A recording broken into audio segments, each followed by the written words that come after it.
強式情景教學法嘅另一個策略係提問加示範，目的係要提供示範俾小朋友，並且鼓勵小朋友透過模仿語言嚟回應。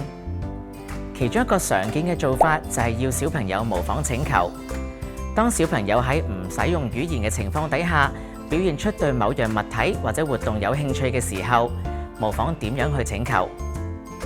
例如果小朋友伸手去拎玩具，家長可以講：你要呢個？要玩具。咁樣可以為小朋友提供一個如何表達要求嘅清晰例子。喺等待小朋友嘗試用呢一個語言嘅時候，如果佢哋冇回應，你都可以重複或者提供溫和嘅提示，鼓勵佢哋進行交流。除此之外，大人都可以鼓勵小朋友對類似嘅要求用唔同嘅單字或者短語。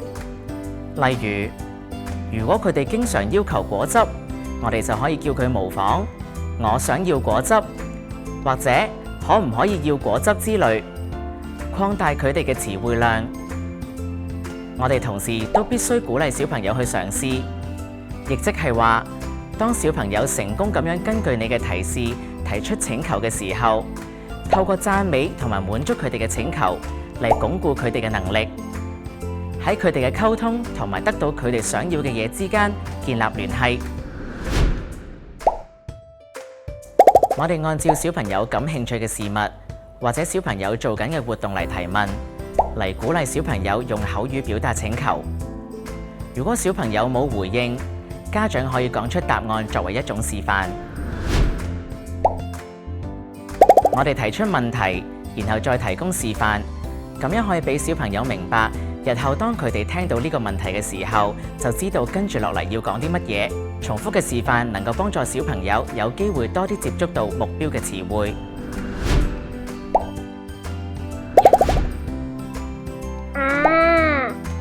我想要啊！當小朋友想要餅乾嘅時候，家長可以問：你要咩啊？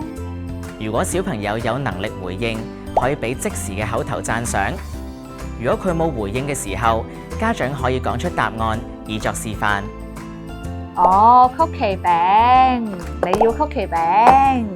當小朋友發脾氣嘅時候，家長可以問：做咩咁嬲啊？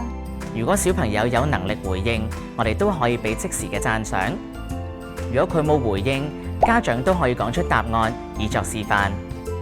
開唔到個蓋，好啦，媽媽幫你開。嗱。